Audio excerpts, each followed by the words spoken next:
Halo saudara, balik lagi sama aku Denny Ready.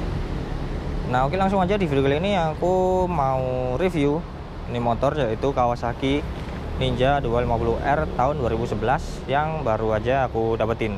Ya nggak baru-baru banget sih, ini udah sekitar 2-3 minggu aku dapatnya. Nah jadi kalau di video sebelumnya aku sedikit cerita sharing-sharing tentang gimana awal ceritanya aku bisa dapetin ini motor. Nah di video kali ini aku mau review fisik motornya. Nah oke, seperti apa motornya, langsung aja kita mulai dari depan. Nah jadi ini dari depan kayak gini ya bentuknya. Ini headlampnya masih single headlamp, cuman bohlamnya ini ada dua. Nah kemudian bisa kalian lihat di sini, ini reflektornya udah bulak, ya apa sih bahasa Indonesianya, kusam. Nah udah kusam ya, ini juga reflektor dalamnya udah gosong juga. Mungkin sama pemilik sebelumnya dia pakai bohlam yang wattnya gede, makanya gosong, kemudian juga udah burem. Ini bahkan sebelum aku gosok, ini aku dapetnya ini bener-bener parah. Nah ini udah aku gosok dikit-dikit ya, pakai kayak kompon, kemudian pakai pasta gigi. Ini udah agak lumayan, walaupun nggak bisa benar-benar bening. Mungkin kedepannya bakalan aku skolet warna hitam semuk supaya agak tersamarkan ini kusemnya. Nah kemudian di bagian atas ini windshieldnya, ini waktu aku dapetin motor windshieldnya nggak kayak gini ya.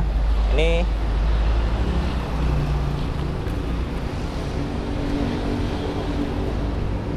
nah ini waktu dapet windshieldnya kayak gini, ini udah pecah, udah retak. Jadi ini aku beliin sendiri, aku ganti sendiri. Jadi windshield orinya kata orangnya udah nggak ada. Kemudian spionnya ini aku juga udah ganti, ini pakai spion bekasnya CBR ku dulu. Nah jadi waktu bongkar-bongkar lemari ternyata nemu spion ini, spion CNC, karena spion orinya ini udah apa sih namanya, oblak letoy. Nah udah letoy, makanya aku ganti pakai spion yang model kayak gini. Nah kemudian di bagian lampu sen, ini lampu sennya juga udah ganti, dia model LED kayak gini ya. Nah kayak gini, kalau aku pribadi sih nggak begitu suka ya, agak norak kayak gini. Lebih suka yang LED biasa, yang lampu-lampu kayak gitu biasa, bukan yang model kayak gini. Oh iya, lampunya, nah lampunya ini juga udah diganti pakai LED ya, sama orang yang punya ini sebelumnya. Mungkin karena waktu itu pakai buat yang gede makanya gosong, sekarang dia pakai LED, baik lampu dekat maupun lampu jauh. Nah kayak gitu. Kemudian di bagian master remnya ini juga udah aku ganti, bekas CBR ku dulu juga, model radial kayak gini, merek Ride It. Kemudian di sini ada baret-baret. Wajar lah ya kalau menurutku, baret-baret kayak gini mungkin nabrak di waktu masuk rumah atau gimana kayak gitu. Cuman overall mulus, nggak terlalu banyak baret yang sampai kelihatan banget gitu, enggak. Kemudian di bagian speedometer, kayak kataku di video sebelumnya, ini ampere bensinnya mati, nggak tahu kenapa sih. Kemudian speedometer ini normal, takometernya juga mati.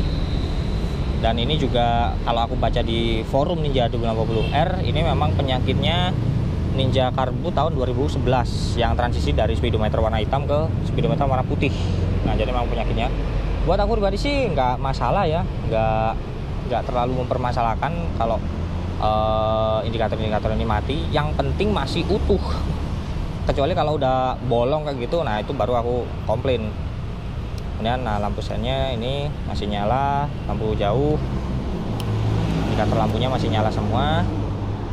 Kemudian stang masih standar kayak gini, dia tinggi banget. Kemudian ini selang rem udah aku ganti variasi sih ini ya, variasian. Kemudian footstep semuanya masih standar. Kemudian knalpot, nah knalpotnya ini kayak kataku lagi di video sebelumnya, ini knalpot orinya udah nggak ada. Jadi waktu dapat itu aku dapatnya knalpot ini, knalpot Prolingga. Jadi ini KW ya, Pro Speed KW. waktu aku dapat ini.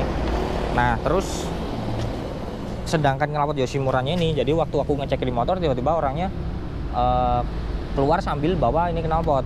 Nah dia bilang, mas ini ada knalpot kayak gini rusak, kalau bisa benerin dia bawa aja nggak apa-apa kalau mau. Nah ternyata setelah aku cek rusak di bagian sarangannya ini, jadi sarangannya udah rusak ya, udah keropos kayak gitu. Kemudian gelas bulinya juga udah mulai habis. Nah jadi udah aku benerin ini ke tukang knalpot, cuman habis 50.000 ini udah kepasang. Dan ini Yoshimura karbon asli loh, ini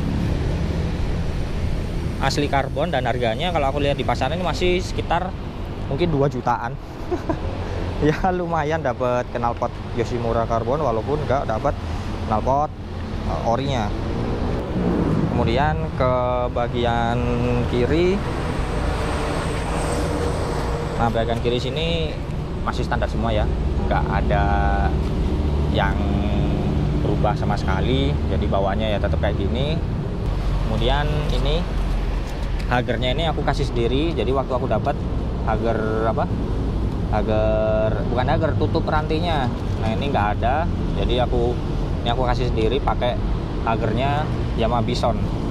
Jadi tutup rantai sama hagernya udah jadi satu. Kemudian ini juga cuman aku baut di belakang sini ya, kebetulan lubangnya pas, yang depan sama sekali nggak aku ikat. Yang sebelah kanan, cuman pakai kabel tis, jadi yang depan sini nggak dikunci sama sekali. Apakah aman? Ya aman sih, selama ini pakai nggak ada masalah, nggak ada kendala.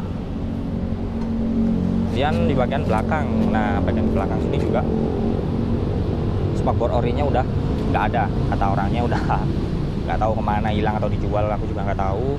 Jadi ini pakai undertail, lampu stopnya masih standar di sini, lampu undertailnya, lampu sennya di sini. Nah kayak gini.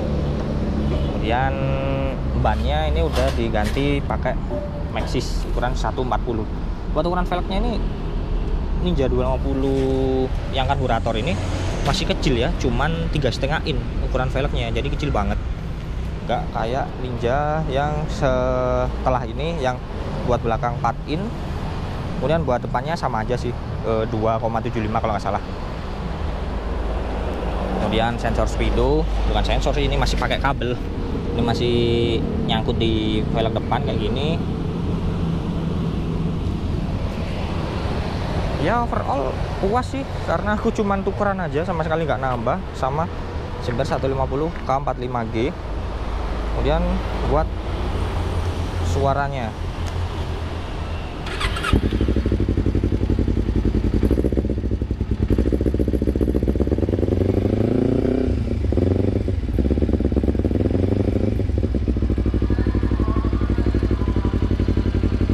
ini nggak berani keras-keras ya, soalnya mau maghrib. Kemudian di bagian mesin sendiri juga orangnya bilang kalau ini mesinnya, dia terus terang kalau mesinnya habis diturunin. Jadi diturunin bukan karena rusak atau gimana, cuman emang karena peremajaan. Jadi emang waktunya turun mesin, jadi semuanya dibersihin, nggak sampai belah mesin ya, cuman bagian headnya aja. Jadi kayak klepnya diskur, kemudian pistonnya dibersihin dari kerak-kerak kayak gitu, dibikin enak lah intinya. Dan ya emang sih enak ini buat tarikan, cuman memang karburatornya agak kurang pas kalau menurutku. Jadi waktu gas dilepasin itu masih ada sisa gasnya. Ya mungkin itu aja sih buat vlog kali ini ya, karena memang ya motornya sendiri masih sebagian besar masih standar, jadi nggak banyak yang bisa aku jelasin. Jadi kedepannya mungkin aku bakal bahas tentang apa alasanku pindah dari 150cc di tahun yang lebih muda ke 250cc di tahun yang lebih tua. Nah oke, itu aja buat vlog ini, moga-moga bermanfaat. Kurang lebihnya mohon maaf. Terima kasih telah menonton. Oke, and get ready. Dadah.